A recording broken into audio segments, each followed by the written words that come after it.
بڑھتی ہوئی مہنگائی پر پارلیمنٹ میں مباحث ہوئے اور اس پر کافی اظہار تشویش کیا گیا۔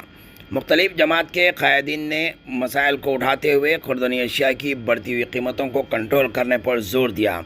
وہیں پر انہوں نے کہا کہ مہنگائی کی شرح 9.36% تک پہنچ گئی ہے، جبکہ ٹماٹر 100 روپے کلو تک فروخت کیا جا رہا ہے اور تعلیم کو بھی مہنگا کر دیا گیا ہے، تو وہیں صحت کے میدان میں بھی کافی مہنگائی کا صحت کا علاج کیا جا رہا ہے۔ ان تمام چیزوں پر کنٹرول ہونا ضروری ہے۔ پارلیمنٹ میں اس پر مباحث کیے گئے۔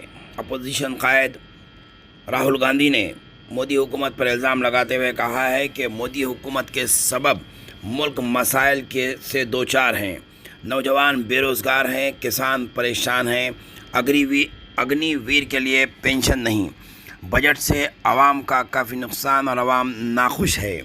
یہ الزامات پارلیمنٹ میں بحث کے دوران راہل گاندھی نے مودی حکومت پر لگائے ہیں۔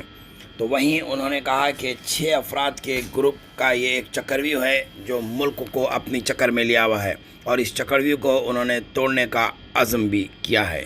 حیدرآباد کے ممبر پارلیمنٹ جناب بیرسٹر اسدالدین اویسی نے حکومت پر مسلمانوں کے ساتھ اچھوت ویوہار کرنے کا الزام عائد کیا۔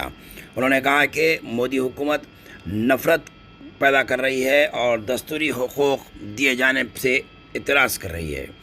مسلمانوں کے بغیر بھارت کیسے بنایا جا سکتا ہے؟ تعلیمی اداروں اور روزگار میں مسلمانوں کی شرح سب سے کم ہے۔ بجٹ بدنیتی کی جھوٹ پر مبنی ہے۔ انہوں نے کہا کہ مسلم علاقے پسماندہ ہے، جبکہ مرکزی حج کمیٹی رشوت کا اڈا بن چکی ہے۔ روزانہ 66 لاکھ بچے بھوک سے سو رہے ہیں۔ یہ ایسے اہم موضوعات تھے جس پر بیرسٹر اسدالدین اویسی نے بحث کیے۔ مہنگائی کم کرنے کے لیے حکومت کی جانب سے کوئی اقدامات نہیں کیے جا رہے ہیں۔ اسکالرشپ میڈم کنڈو کمیٹی نے کہا کہ مسلمانوں میں drop out rate primary level پر ہوتا ہے، تو حکومت نے 9th کلاس سے پری میٹرک اسکالرشپ پیسے دے رہی ہے۔ این ڈی ایم سی کی اکوٹی میڈم 800 کروڑ ایک مذاق ہے۔ پی ایم جی اے وی کے میں 910 کروڑ دیے گئے۔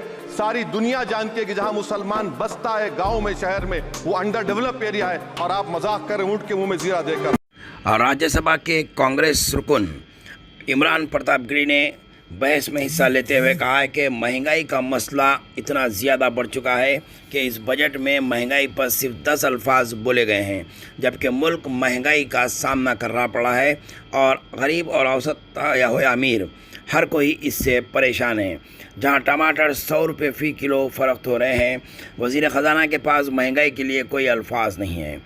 انہوں نے کہا کہ ملک کو ذات پات پر بانٹا جا رہا ہے، جبکہ کسی نے کورونا کے دوران یہ پوچھا کہ آکسیجن سلنڈر کس نے لایا اور چتا کے لیے جلانے والی لکڑی کون لے کر آ رہا ہے؟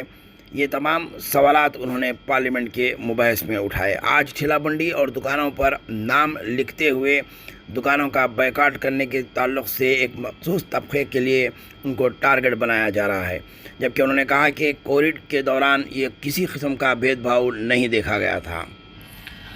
تلنگانہ اسمبلی سیشن میں برقی تحقیقات پر چیف منسٹر جناب ریونت ریڈی نے کے سی آر سے سوال کیا کہ وہ تحقیقات سے خوف زدہ کیوں ہو رہے ہیں۔ انہوں نے بی آر ایس قائدین کو جیل جانے کا خوف کیوں ہو رہا ہے، اس بات کا سوال کیا۔ ہزاروں کروڑ کی بے قاعدگیاں جبکہ تحقیقاتی رپورٹ میں پیش آ رہی ہے اور برقی تحقیقات برابر بڑے پیمانے پر کی جائے گی۔